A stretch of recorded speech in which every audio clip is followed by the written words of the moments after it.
বহুদিন আগে একটা নাটক করছিল মোশাররফ করিমে, সেখানে সে বলেছিল প্রবাসীরা নাকি ফকিন্নি, প্রবাসীরা ফকিন্নি, যারা ফকিন্নি তারাই বিদেশে যা।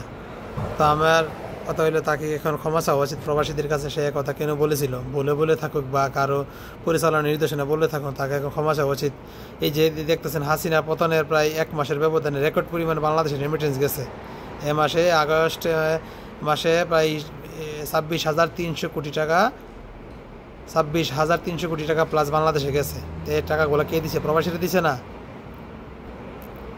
তাই যারা প্রবাসীদেরকে তুচ্ছ-তাচ্ছিল্য করে তাদেরকে কঠোর ব্যবস্থা নিতে হবে প্রশাসনের পক্ষ থেকে। এই যে 26,300 কোটি টাকা প্লাস গেছে বাংলাদেশে, এর মধ্যে আমিও কিন্তু একজন অংশীদার। আমিও রেমিটেন্স পাঠাইছি বাংলাদেশে এ মাসে হাসিনার পতনের পর।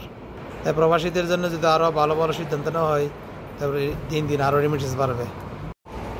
দেশের সরকার বা ক্ষমতায় যেই আসুক, শুধু একটা কথাই বলবো, প্রবাসীদেরকে খেপাবেন না। প্রবাসীদেরকে খেপাবেন, আবারও রেমিটেন্স শাটডাউন দেওয়া হবে। প্রবাসীর সাথে ভালো ব্যবহার করবেন।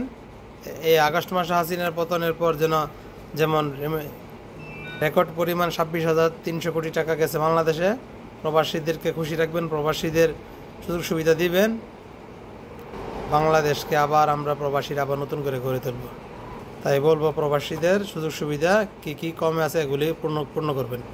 দেশে গেলে এয়ারপোর্টে বের হতেই একটা স্টিলের পাইপ দিয়ে একটা বাঁধ দেওয়া আছে, যেন আরাবিয়া গাড়ি বাইরে না যাওয়া যায়। তো সরকারকে বলবে এই বাঁধটা যাতে খুলে নেওয়া হয়।